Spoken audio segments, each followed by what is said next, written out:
It was one of those days where everything felt like routine until it didn't. My name's Carol, and running a hotel pretty much sums up my life. The hustle of check-ins and check-outs never ends, and you gotta be ready for anything, especially complaints. So, there I was at the front desk, when this guy comes storming over. He looked like money from head to toe, fancy suit, slicked back hair, the works. He slammed his fancy phone down on the counter and glared at me like I was the one who messed up his room.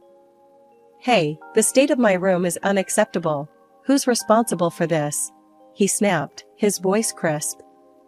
I put on my best customer service smile, trying to smooth over the rough start. "I'm really sorry about that. I'm Carol, the manager. Let me fix this for you right away." He huffed, eyeing me with suspicion. "I hope so." I was about to call the owner. "What's your name again?" "Carol," I repeated, keeping my tone even. "Let's sort this out. How about I upgrade you to one of our best rooms?" On the house, to make up for the inconvenience. As we walked to the new room, I noticed his gaze softening. "Sorry for blowing up like that," he said, scratching the back of his neck. "Name's James. I've been on the road for weeks, and it's wearing me down."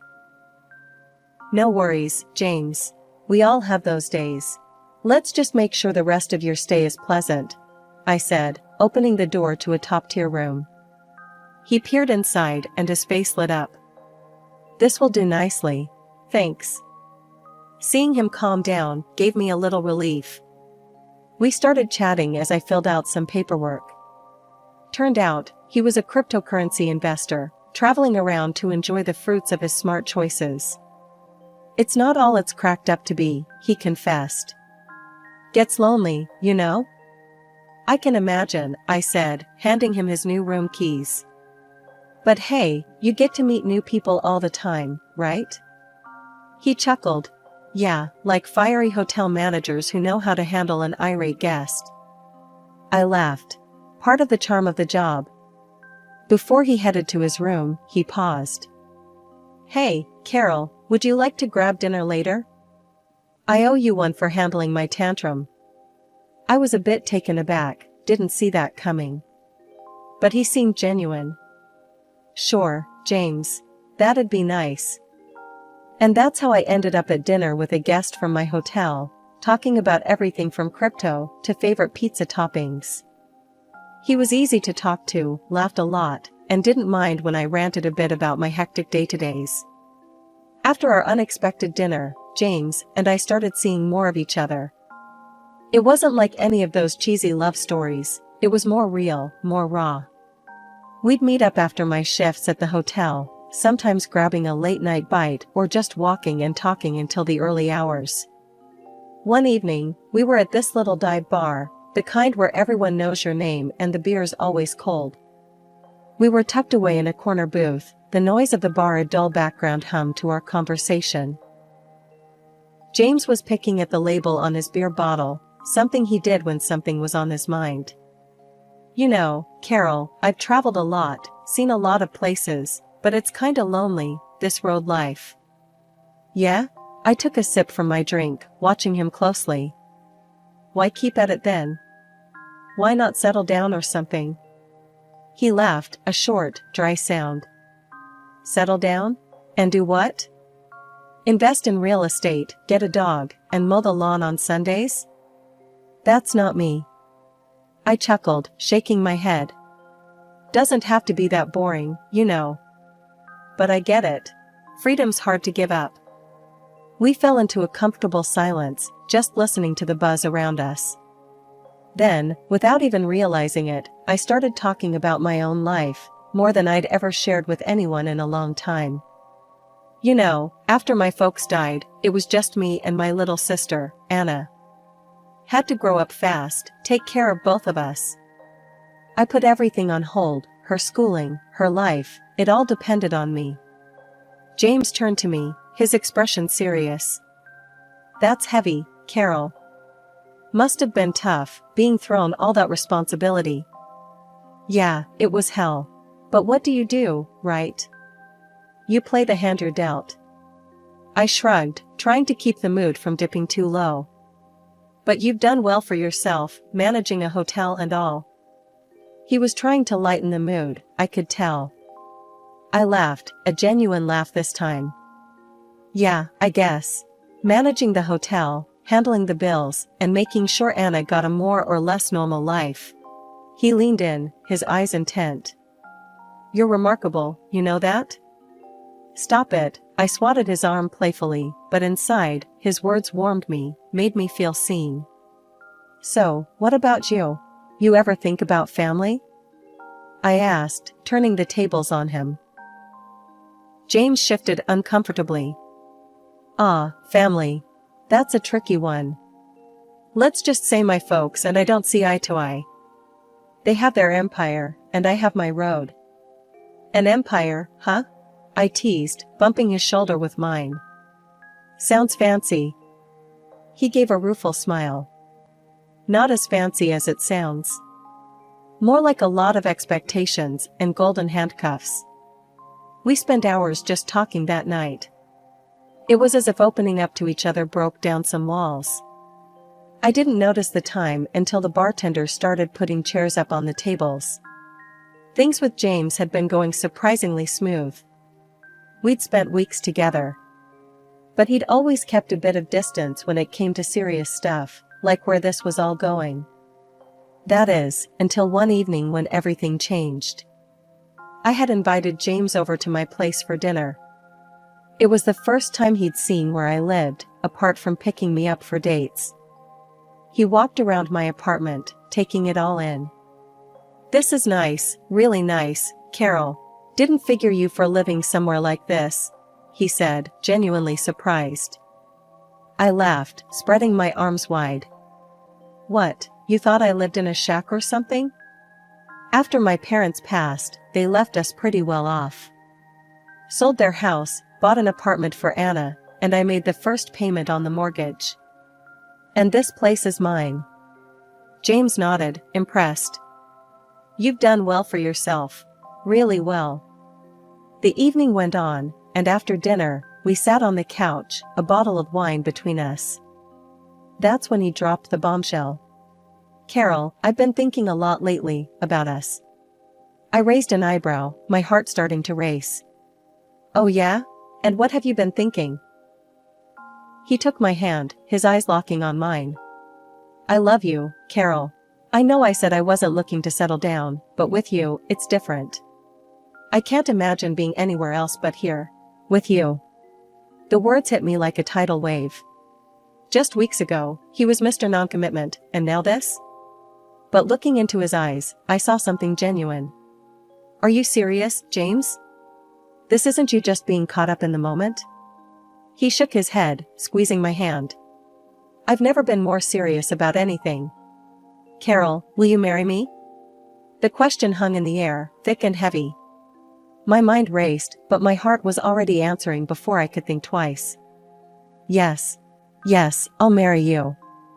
And just like that, we were engaged. A couple of weeks later, James gave me a beautiful ring, simple, but elegant. It felt surreal, like stepping into a dream I didn't want to wake up from. James started talking about the wedding almost immediately. You deserve something spectacular, Carol. Let's throw a wedding that no one will forget, he said one evening as we looked over budgets and venues. I was hesitant when he proposed the financial plan. I was thinking, since I've got the contacts, I'll organize everything. You just provide the funds, say, $50,000? I'll cover the honeymoon in the most luxurious hotel in the world, and then we'll get a house together. The amount made me pause. It was a lot, most of what I had. But looking at him, filled with excitement, made me push my doubts aside. Okay, if you think that's best. I trust you, James. I transferred the money into his account, and he took over the planning. As I watched him throw himself into the arrangements, my heart swelled. Here was a man who had walked into my life unexpectedly, but now felt like he'd always been a part of it. I went to bed each night with a smile, thinking about how lucky I was, how perfect everything was turning out. As the wedding plans were picking up steam, I figured it was time James met my sister, Anna. She was the only family I had left, and her opinion mattered to me, even if she could be a handful sometimes. We decided to meet up at the local diner where Anna worked as a waitress. The bell jingled as we walked in, and Anna spotted us right away, her face lighting up. "Hey, sis." Anna waved us over, then her eyes slid over to James. "And you must be the famous fiancé. I've heard loads about you." James flashed his $1,000,000 smile, stepping forward to shake her hand. "And you must be the beautiful sister I've been told so much about. You two could be twins." I rolled my eyes, feeling a mix of pride and annoyance. Okay, cut it out with the charm, mister." Anna laughed, but then leaned in with a mischievous glint in her eye. "So, James, are you as rich as they say? My sister sure knows how to pick 'em." "Anna," I hissed, embarrassed. She always knew how to push my buttons. James just chuckled, taking it in stride. "Well, I've done all right for myself, but Carol's right, it's not about the money. It's love that really counts." Anna raised an eyebrow, looking impressed. "Smooth talker, huh? I like him." Over the next few weeks, James proved to be the perfect gentleman. He was charming, attentive, and never made me feel like he was anything but utterly devoted to me. He didn't even bat an eye at Anna's flirtatious antics, which was a relief. One day, in the midst of all the wedding chaos, my best friend Liz and I went to a bridal salon to pick out my wedding dress. The place was draped in silk and satin, a bridal heaven. As I was being zipped into one of the gowns, I heard a familiar laugh from the next booth. Curious, I poked my head around the curtain, and there was Anna, twirling in front of a mirror in a wedding dress. "Anna, what in the world are you doing in a wedding dress?" I asked, my voice echoing my bewilderment. She stopped twirling and gave me a crooked smile. "Oh, just trying some stuff on. You know, for fun." Liz, who'd come around to see what the fuss was about, chuckled. "Looks like someone's caught the wedding bug." Anna's laugh was stiff, not quite reaching her eyes. "Yeah, something like that. Let's just say I might need one sooner than you think." "What? Are you serious? Is there something you need to tell me?" I pressed, half amused, half concerned. "Just let it be a surprise," Anna said, her tone light but evasive. We all laughed it off, thinking she was just being her usual dramatic self. I turned back to my own reflection, the image of Anna in that wedding dress lingering in my mind, but I brushed it aside, focusing on my own big day. That day was like any other until it wasn't. James had left in a hurry after breakfast, mumbling about some meeting he couldn't miss. He forgot his phone on the coffee table, and it started buzzing like crazy just minutes after he dashed out. Curiosity got the better of me. I thought it might be something urgent about the wedding or his work. Probably just his buddy checking in, I muttered to myself as I picked up the phone. There was no password, James never bothered with one. That alone should have tipped me off that he wasn't as cautious, or as clever, as he liked to think. The screen lit up to a storm of messages, all from the same contact, Anna Banana. My heart sank a bit. Why is he texting Anna so much? I opened the messages, telling myself I was just being paranoid. But the words I read burned through the screen. "I can't wait to be with you forever," Anna had written. "Forget Carol, it's you I want standing with me." And James, the man I was about to marry, replied, "Soon, love. We just need to play along a little longer." She's so clueless, it's almost funny. I scrolled through more messages, each one a stab in the heart. They talked about the wedding, about me, about how they'd use my money to start their life together, once I was out of the picture. But the most disgusting thing is that Anna was pregnant by James. The room spun around me. I felt sick. My sister, my baby sister, who I'd practically raised on my own, was stabbing me in the back. And James, the man who'd promised to love and protect me, was the knife in her hand. An hour later, James came back, looking flustered. "Hey, babe, seen my phone?" he asked, kissing my cheek like nothing was amiss. I handed it over with a smile plastered on my face, the same one I'd worn 1,000 times before. "You left it here," I said sweetly. "Must be losing your touch, leaving your lifeline around." As he scrolled through his phone, presumably checking for missed messages, I watched him closely. Does he have any idea that I know? Does he even care? But James was oblivious, caught up in his own deceitful world. He laughed at something on his screen, and I felt my hands clench into fists. Laugh it up, James. Enjoy it while it lasts. Later that night, as we lay in bed, he was all smiles and plans for the future, our future. "It's going to be perfect, Carol. This wedding, our life together. You'll see."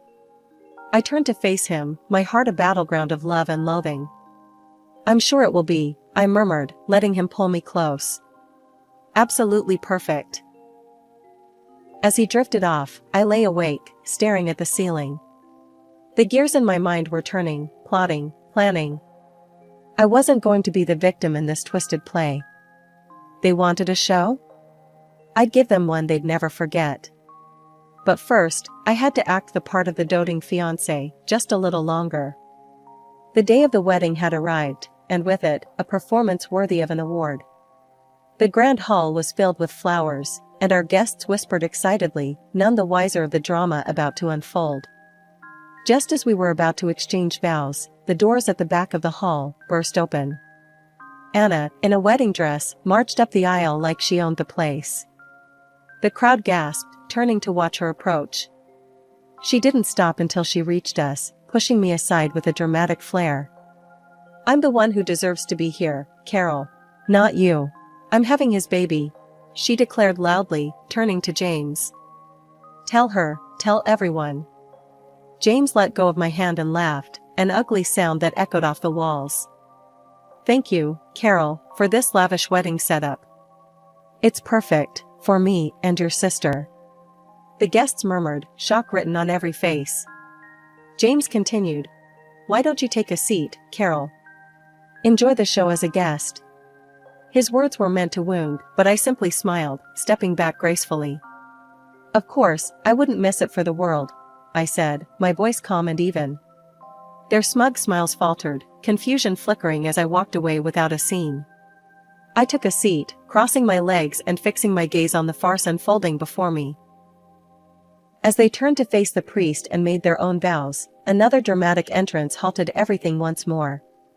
A woman, clearly older and carrying an air of fury like a storm, marched down the aisle. "James," she bellowed, making him pale. "You lying, cheating scumbag." The whole room froze. James's fake smile slipped, revealing a hint of the panic he felt as the woman stood before us all. "I am his wife, and mother to his child, which he has conveniently forgotten along with the vows he made to me." Anna's face drained of color, her legs nearly giving out beneath her. She looked from James to the woman, then to me, a silent plea for help. "I also have a little gift for everyone," I said, standing up. My voice carried clearly, every word enunciated with cold precision. "James isn't just a bigamist. He's broke. A private detective confirmed he's drowning in debt, his investments failed, and worst of all, he's been stealing from his own family." The crowd erupted in whispers, the delicious sound of gossip and scandal mingling in the air. James's wife turned on Anna. "And you? How dare you?" She advanced on my sister, who stumbled back, tears streaming down her face. I watched, a bittersweet satisfaction settling in my chest. This was the culmination of weeks of pain and planning. Seeing them unravel, watching as their worlds crumbled, was a vindication, yet it left a hollow ache deep inside. The real wife's accusations continued, her voice sharp and unforgiving. "He's left us nothing, and you think he'd build something with you? Wake up, girl." Anna sobbed, her dream wedding turning into a nightmare. James attempted to speak, to salvage some shred of dignity, but his wife slapped him hard across the face, the sound a sharp crack that echoed through the hall. Just as the guests began to process the shocking revelations, another pair of uninvited guests stormed through the doors, James's parents. The elderly couple looked every bit the part of disgruntled aristocracy, their faces etched with disbelief and anger as they took in the scene before them. The father, a stern-looking man with a sharp suit, was the first to speak, his voice booming over the murmurs of the crowd. "I am utterly ashamed of you, James. To think you could descend to such deceit," he bellowed, his gaze piercing his son as if trying to incite remorse with his words alone. His mother, a fragile-looking woman with tear-streaked cheeks, clutched a handkerchief tightly. "My son, how could you?" she sobbed. "This is not how we raised you. Deceiving these women, it's unforgivable." James stood there, his usual suave demeanor crumbled under the weight of public familial disapproval. He tried to speak, to explain, but his father cut him off. "You are no longer a part of this family's legacy. Consider yourself without an inheritance," his father declared, his voice cold and final. The room erupted into chaos once again, with guests pulling out their phones, likely capturing the downfall of what was supposed to be my dream wedding. In the weeks that followed, I took James to court. My lawsuit demanded the return of the $50,000 I had foolishly handed over for what was supposed to be our wedding. The evidence was overwhelming, and the judge ruled in my favor, ordering James to repay every penny. His lawful wife wasn't far behind with her legal actions. She sued him for emotional distress, deception, and sought alimony for their daughter.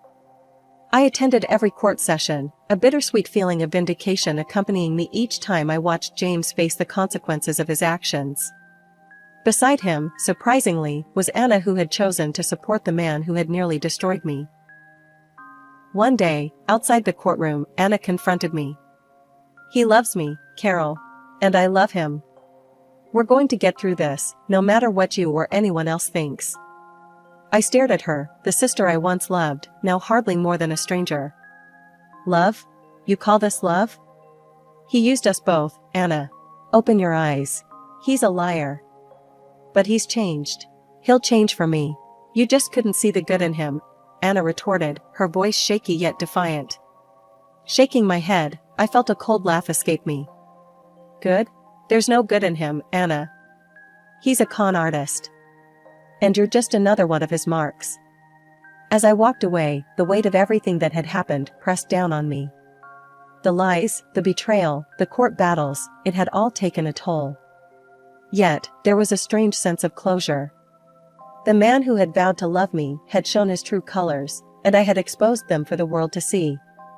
The final chapter of the saga with James closed not with a bang, but with a ghostly silence as he slipped out of town, leaving a trail of broken promises and debts behind him. He had managed to settle his dues with me and his legal wife, perhaps thinking it would cleanse his slate before he vanished. But the true mess he left was with Anna, my sister, who found herself alone and pregnant. A few weeks after James' disappearance, Anna came to my apartment. It was the first time we'd seen each other since the courthouse drama. She stood there, a shadow of her former fiery self, eyes downcast. "Carol, I need help," she began, her voice quivering. "He left me, and I'm going to have his baby. I have nothing." The old me, the one who had raised her, might have caved, might have opened the door wide and let her back into my life without a second thought.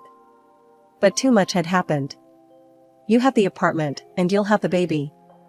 That's a start. You're not on the streets, you're not helpless." "But I don't have any money, Carol. The bills, the baby. I need support." I shook my head, the decision firm in my heart even as it ached to see her like this. "You made your choice, Anna. You can make another now. Figure it out, like I had to when Mom and Dad died. Like I did when you stabbed me in the back." She sobbed, covering her face with her hands, her body shaking. "I never meant to hurt you. I thought I was in love. I really did. Love doesn't lead you to betray your family. Love doesn't make you a spectator at my humiliation.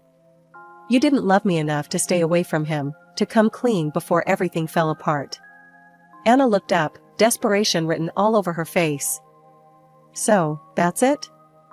You're just going to turn me away?" "Yes, that's it. You're going to walk away from here, and you're going to take care of your child. Alone. Like I took care of you." Turning back into my apartment, I closed the door on her cries, a final, echoing slam that sealed my heart along with it. It was the hardest thing I had ever done, but necessary. Life after that day resumed with a quiet normality I hadn't realized I'd missed. I threw myself back into my work, took up old hobbies I'd neglected, and slowly rebuilt the independence that had always defined me. As for Anna, I heard through family friends that she had her baby, a little girl. They said she was managing, getting by. I hope sincerely that she found her way, found strength in her role as a mother, strength she hadn't found as a sister.